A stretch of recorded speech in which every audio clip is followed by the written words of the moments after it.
Assalamualaikum warahmatullahi wabarakatuh. Perkenalkan, saya Khairunisa, jurusan Ilmu Al-Quran dan Tafsir Fakultas Usuluddin dan Humaniora, Universitas Islam Negeri Antasari, Banjarmasin. Baru-baru ini, publik dikejutkan oleh sebuah peristiwa yang melibatkan seorang tokoh agama dalam sebuah forum dakwah. Dalam penuturannya, tokoh tersebut diduga mengeluarkan pernyataan yang dianggap menghina profesi seorang penjual es teh keliling.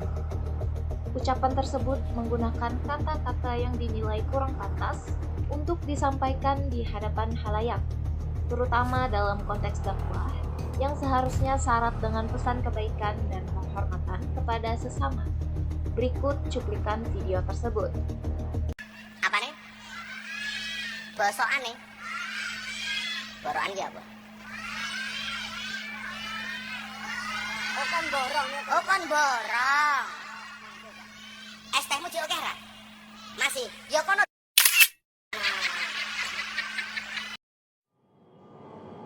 Pada pernyataan di media sosial, beberapa teman dekatnya menjelaskan bahwa tindakan tersebut merupakan kebiasaan dari pendakwah untuk lebih dekat dan berbaur dengan masyarakat, sehingga mereka berpendapat hal itu wajar dilakukan olehnya.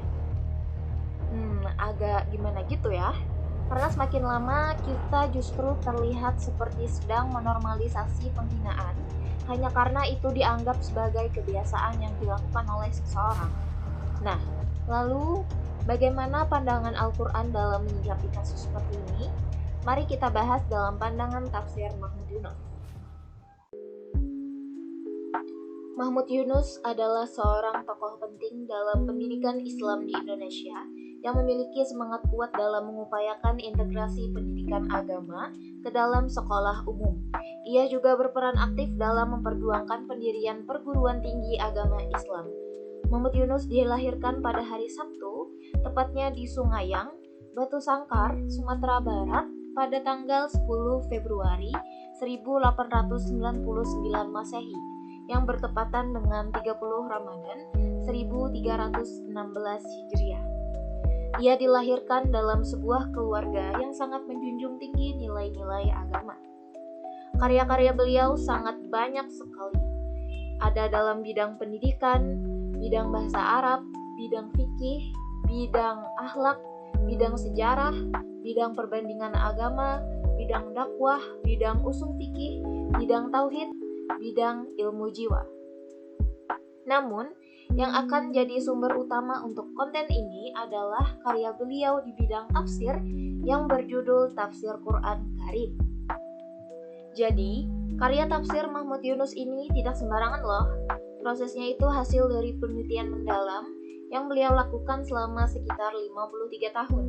Bayangin, mulai dari usia 20 tahun hingga 73 tahun, beliau menghabiskan waktu bertahun-tahun untuk menyusun tafsirnya. Tentu saja dalam perjalanan itu tidak selalu mulus. Banyak protes dan tanggapan dari berbagai pihak yang tidak setuju dengan usahanya untuk menerjemahkan dan menafsirkan Al-Quran ke dalam bahasa Indonesia. Tapi, meskipun begitu, beliau tetap konsisten dan terus maju karena beliau menyatakan bahwa tafsir ini memiliki tujuan yang mulia, yaitu memberikan penjelasan tentang petunjuk Al-Quran dengan cara yang lebih sederhana dan mudah dipahami, sehingga masyarakat bisa mengamalkan ajaran-ajaran Al-Quran dalam kehidupan sehari-hari. Metode penafsiran yang digunakan oleh Mahmud Yunus dalam karya tafsir Al-Quran Karim lebih banyak mengadopsi pendekatan tahlili yang berfokus pada penjelasan detail setiap ayat sesuai urutannya dalam mushaf. Pendekatan ini mencakup berbagai aspek, mulai dari arti kosakata, konotasi kalimat, asbabun nuzulnya, hingga pandangan-pandangan dari Nabi Muhammad SAW, sahabat, tabi'in, dan para mufasir lainnya. Mahmud Yunus tidak hanya menafsirkan secara berurutan, melainkan juga memberikan perhatian khusus pada ayat-ayat yang menurutnya perlu penjelasan lebih mendalam, dengan mengedepankan analisis yang lebih fokus dan terperinci. Namun, meskipun beliau mengadopsi pendekatan tahlili, tafsir Mahmud Yunus memiliki ciri khas tersendiri. Beliau tidak selalu menafsirkan setiap ayat secara berurutan, melainkan memilih ayat-ayat tertentu yang dianggap penting untuk dibahas lebih rinci. Dalam beberapa bagian, beliau mengikuti pola tahlili secara penuh dengan menjelaskan 1 hingga 3 ayat dalam penjelasan yang detail. Namun dalam beberapa surah, terutama dalam surah-surah pendek, Muhammad Yunus terkadang menggunakan pendekatan ijmali, yaitu penafsiran secara global dan ringkas, yang lebih fokus pada pemahaman keseluruhan makna daripada mendalami setiap ayat secara terperinci. Karya tafsir Muhammad Yunus ini juga menunjukkan penggabungan 2 pendekatan utama, yaitu pendekatan sosial kemasyarakatan atau al-adab al-ijtimai dan pendekatan ilmiah atau pendekatan ilmi. Pendekatan sosial kemasyarakatan berfokus pada penerapan nilai-nilai Al-Quran dalam kehidupan sehari-hari dengan keyakinan bahwa ajaran Al-Quran harus diterjemahkan ke dalam tindakan nyata. Muhammad Yunus menganggap bahwa Al-Quran bukanlah penghalang kemajuan, tetapi justru sumber nilai-nilai abadi yang memperkaya kehidupan. Dalam pandangannya, tafsir ini bertujuan untuk menggali makna-makna ayat yang relevan dengan kehidupan sosial dan mendorong umat Islam untuk mengamalkan nilai-nilai yang terkandung di dalamnya. Lebih lanjut, strategi penafsiran Muhammad Yunus adalah dengan menyusun kesimpulan tentang isi Al-Quran untuk membantu umat Islam memahami intisari dari kitab suci tersebut, terutama bagi mereka yang tidak memiliki kesempatan untuk membaca Al-Quran secara menyeluruh. Beliau percaya bahwa dengan memahami kesimpulan tersebut, umat Islam akan dapat mencapai kemajuan dan keselamatan baik di dunia maupun di akhirat. Muhammad Yunus menekankan pentingnya usaha sungguh-sungguh dalam mengamalkan isi Al-Quran dan mendorong umat Islam untuk bersama-sama menjalankan ajaran-ajaran Al-Quran demi kebaikan bersama. Dalam pemikirannya, Muhammad Yunus mengibaratkan proses penggalian ilmu dan hukum dari Al-Quran seperti mencari mutiara di lautan. Dengan alat yang sederhana, hasil yang diperoleh mungkin terbatas. Namun, dengan alat yang lebih canggih, mutiara yang ditemukan akan lebih banyak. Namun, sebanyak apapun mutiara yang diambil, kekayaan ilmu dan hikmah Al-Quran tidak akan pernah habis. Oleh karena itu, Muhammad Yunus mendorong umat Islam untuk menjadikan membaca Al-Quran sebagai kebiasaan sehari-hari, meskipun hanya beberapa ayat, agar keimanan mereka terus berkembang dan hati mereka menjadi lebih bersih dari sifat-sifat buruk. Sekarang, setelah kita memahami bagaimana pendekatan tafsir Muhammad Yunus dalam menyampaikan ajaran Al-Quran, mari kita beralih ke pembahasan inti. Lalu, bagaimana pandangan Al-Quran dalam kasus seperti yang kita bahas sebelumnya, yaitu mengenai tindakan penghinaan terhadap profesi penjual es teh keliling? Dalam situasi ini, kita bisa merujuk pada Quran Surah Al-Hujurat ayat 11. يا أيها الذين آمنوا لا يسخر قوم من قوم عسى أن يكونوا خيرا منهم ولا نساء من نساء عسى أن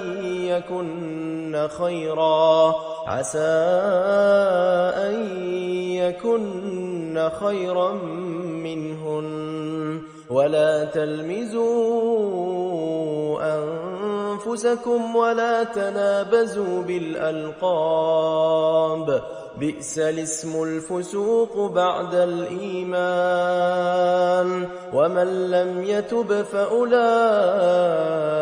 هم الظالمون.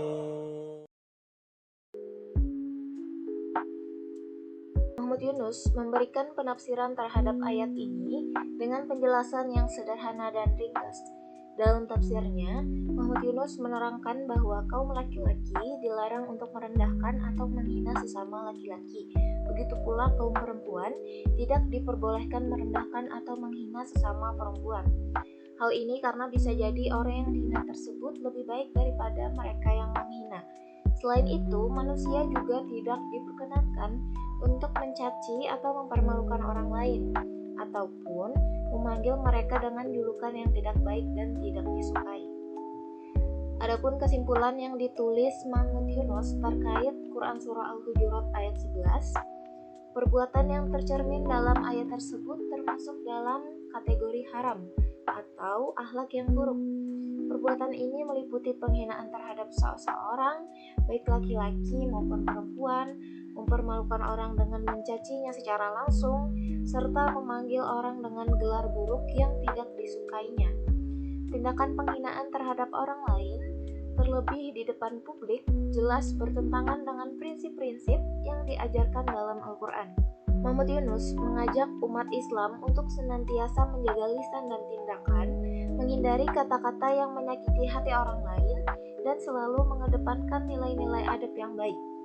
Dalam hal ini, Al-Quran memberikan pedoman yang jelas tentang bagaimana seharusnya kita bersikap terhadap sesama, apapun profesi atau latar belakang mereka. Selain ayat 11, surah Al-Hujurat ayat 12 juga memberikan pedoman yang sangat relevan dalam menyikapi kasus penghinaan seperti yang kita bahas. يا أيها الذين آمنوا اجتنبوا كثيرا من الظن إن بعض الظن إثم ولا تجسسوا ولا يغتب بعضكم بعضا أيحب أحدكم أن يأكل لحم أخيه ميتا فكرهتموه واتقوا الله إن الله تواب رحيم.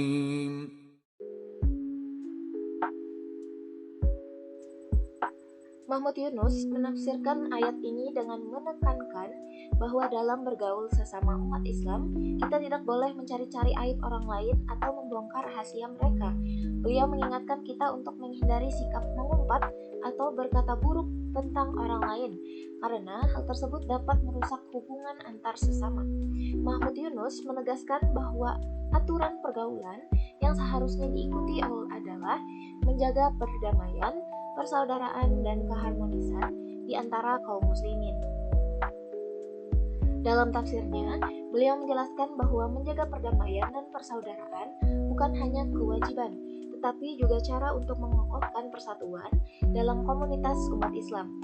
Ketika kita saling menghormati dan tidak mencari-cari kesalahan orang lain, kita sebenarnya sedang membangun fondasi kuat untuk kesatuan yang lebih kokoh. Tindakan menghina atau membongkar rahasia orang lain akan merusak persaudaraan dan menciptakan perpecahan yang tentunya bertentangan dengan tujuan Al-Quran untuk menyatukan umat. Dengan mengacu pada kedua ayat sebelumnya, Quran Surah Al-Hujurat ayat 11 dan 12, yang mengingatkan kita untuk menjaga lisan dan tidak mudah menghakimi orang lain, kita bisa lebih memahami panduan Al-Quran dalam berinteraksi dengan sesama. Hal ini semakin disempurnakan lagi oleh Quran Surah Al-Hujurat ayat 13. يا أيها الناس إنا خلقناكم من ذكر وأنثى وجعلناكم شعوبا وقبائل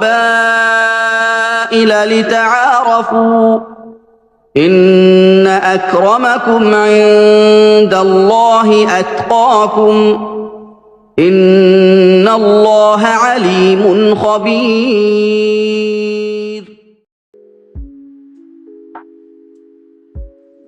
Ayat ini menegaskan bahwa perbedaan antara manusia, baik suku, bangsa, maupun profesi, bukanlah alasan untuk merasa lebih tinggi atau rendah satu sama lain. Perbedaan itu justru untuk saling mengenal, menjalin kasih sayang, dan memperkuat ikatan persaudaraan antar umat manusia. Allah mengajarkan bahwa manusia tidak diciptakan untuk saling bertikai atau bermusuhan, tetapi untuk saling menghormati dan hidup berdampingan dalam kedamaian. Setiap orang memiliki martabat yang sama di hadapan Allah, dan yang membedakan mereka hanyalah ketakwaan kepadanya. Ini berarti bahwa setiap individu, apapun pekerjaan atau status sosialnya, memiliki hak untuk dihargai dan dihormati. Ketakwaan, bukan profesi atau status sosial, adalah tolak ukur kemuliaan seseorang di sisi Allah. Dengan demikian, kita sebagai umat Islam diajarkan untuk tidak merendahkan orang lain hanya karena pekerjaan atau kedudukan mereka. Sebaliknya, kita harus saling menghormati, menjaga persatuan, dan berusaha untuk mempererat hubungan sosial dengan penuh kasih sayang dan saling pengertian.